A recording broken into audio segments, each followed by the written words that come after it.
On the last episode of the Keepsake box, I learned a lot in those first few years. David was a trust fund baby. His father was a wealthy business owner and investor. His mother was a professional socialite. David's father left many businesses and properties to him, including the high-rise building in which I lived. I learned a lot about the haves, and I learned even more about David's circle of friends.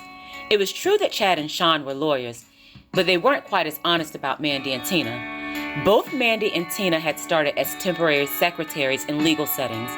While Tina had completed an administrative program, she wasn't making much more than a receptionist. And Mandy pretty much was a receptionist. David made me aware of those facts for a very specific reason. He wanted to make me aware of the differences between us and them. "Do you see how people look at you?" he'd ask. Without ever waiting for an answer, he'd tell me, "You're credible. You look the part. You live the part. You work in a credible profession. You don't have to lie or stretch the truth. You're an actual, complete package." David had a way of building me up in that way. But even with that being so, David never let me forget that he had placed me there. He never said that outright. He would brag on what I had to offer and follow it up with something along the lines of, "That's why I paid for you to go to the best school. You'll never be like Mandy and Tina." I always knew that David gave himself sole credit for my success. I hated it. I had worked hard to reach my status, but that's who David was.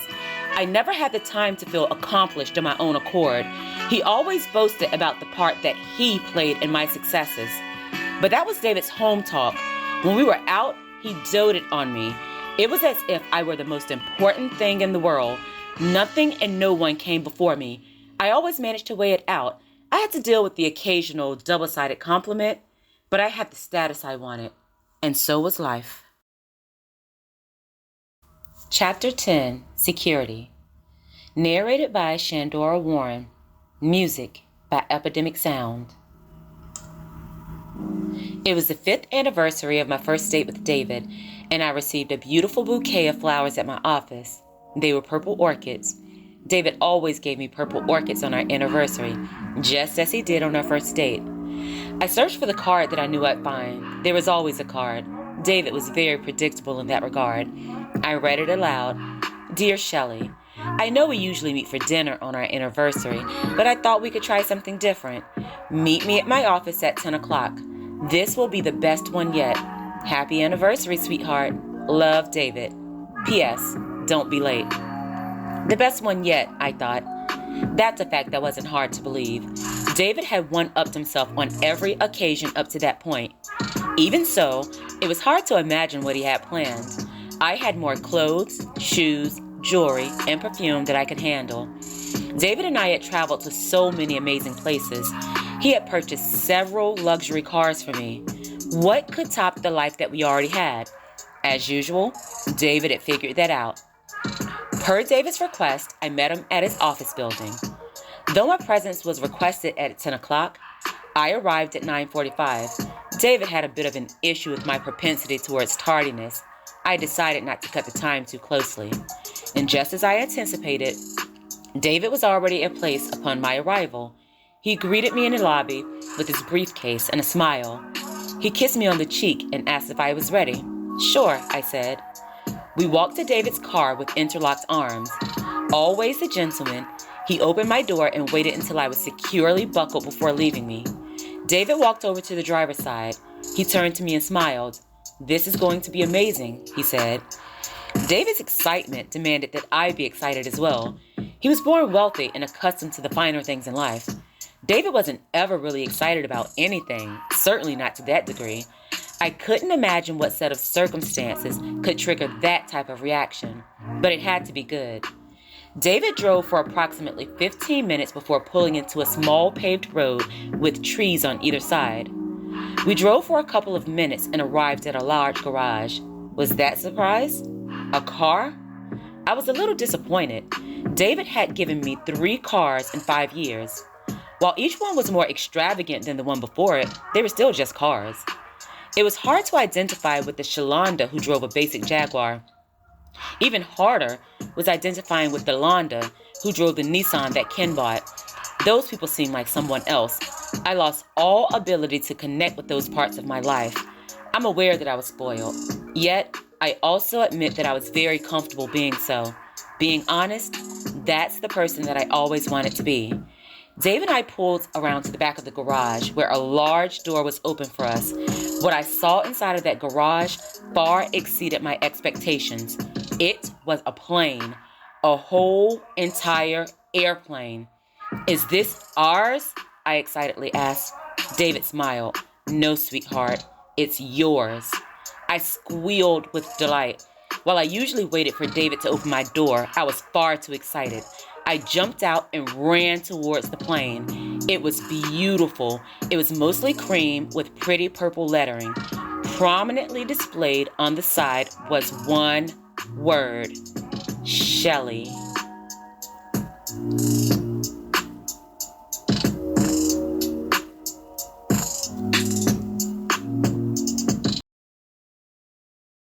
I was over the moon. I didn't think it could get any better. How do you top getting your own airplane? David exited the car and walked towards me. He carried his briefcase with his left hand and held my right hand with his. David looked at me, and I saw the adoration in his eyes, and that was it. I'd formulated a type of deep like for David, but on that day, I fell in love with him. I saw something in his eyes that made me feel that he deeply cared for me. In all the years of our exposure, I hadn't ever really felt like that. I was prepared to tour the plane and go to lunch, but David had other plans. He escorted me onto the plane. It was as beautiful on the inside as it was on the outside.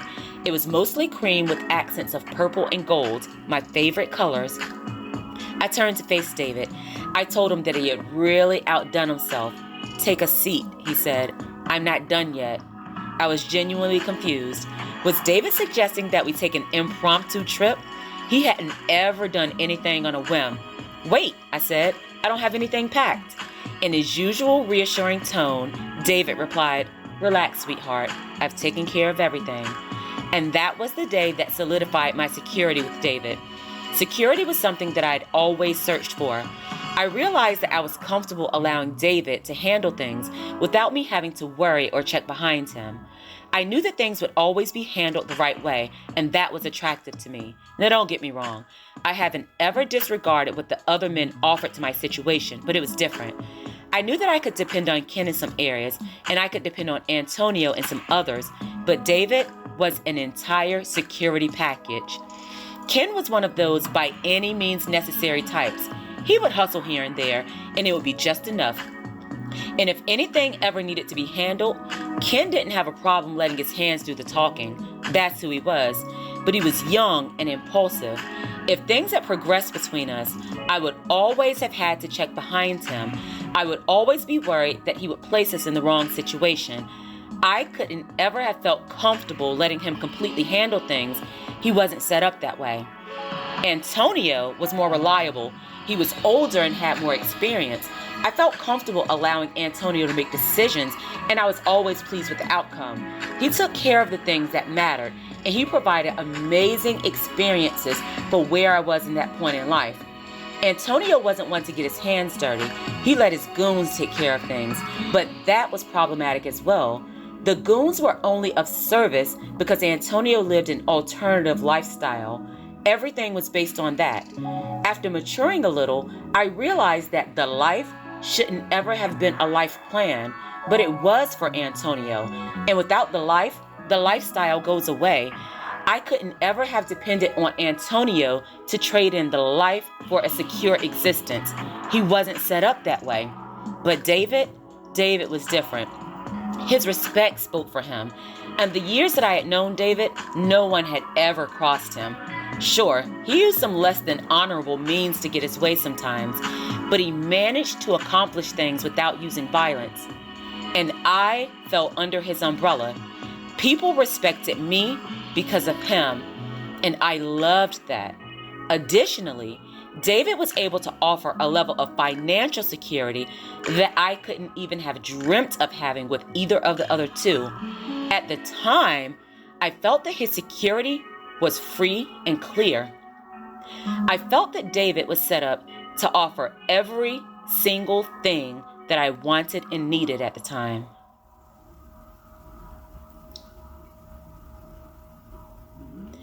And that's where all the trouble started. Correction. The trouble had started long before. I just hadn't put it all together. David showed me just enough to tempt me with the feeling of security. He made me feel as though I didn't have to worry. I didn't have to check behind him. I didn't have to worry about where he was leading me. I trusted David, so I let my guard down, something that I swore I wouldn't ever do again. Letting my guard down with Ken had resulted in a tumultuous relationship. Letting my guard down with Antonio had resulted in immeasurable hurt for those around me. But letting my guard down with David was an entirely different demon. I would live to regret that multiple times over. We were on the plane when David turned to me and asked me one simple question. If you could have anything in this world, what would it be? And I mean anything. I paused momentarily, but the answer was simple. Cassidy. That's what I wanted more than anything. As I reflected on my life, I had so many regrets. But above all was the loss of Cassidy. I had let her down on so many occasions. But at that point, after having lost everything that had caused me to neglect her, making it right with Cassidy was what I wanted most. I hadn't seen Cassidy in years. The last time that I had spoken to Mom, she threatened to place Cassidy into a home. I didn't know if she had followed through or if she was just making idle threats. But either way, I needed to figure out how to get to her. That's what was best for her. I wanted to provide her with the security that I hadn't ever had, the security that my life with David could provide. I informed David of my wish. He inquired about the details as anyone would. Why was it so important for me to obtain guardianship of Cassidy? The only way to make him understand was to tell him the story, and so I did. I told David of the story of Mom and Ron. I told him the story of Sharon and Ron. I told him the story of me and Ron. I told him the story of Ron and Cassidy. By default, I had to tell him the story of me and Antonio. I needed him to not only understand why I felt that Cassidy was better off with me, but I also needed him to understand my guilt. I needed him to get it. He took it all in. Said David. It seems that this is relatively simple. David laid out his plan, and it was consistent with what was typical of him. It was his way. As an attorney, David agreed to represent me in the guardianship hearing. He said that he would find Cassidy and make sure that we were granted custody of her. First, David would nicely ask Mom if we could have custody of Cassidy. If she resisted, he would threaten to expose everything about her and make her look less credible. David was prepared to expose Mom's drug habit, Ron's abuse, and everything in between. That's how he operated. I had seen him complete that process several times in business settings. I wasn't aware that he operated that way in a personal capacity as well, but I would come to witness his personal antics firsthand.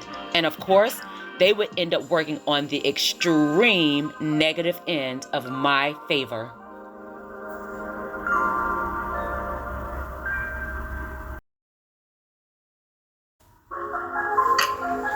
Thank you so much for listening. Make sure to follow Shinny Tells a Story on Facebook and Instagram. I'd love to hear from you. If you'd like to purchase books by Shandora Warren, they're all available on Amazon in ebook, paperback, and some in hardback formats. Thank you for helping me to create the world that I want to see. Oh yeah, you're welcome.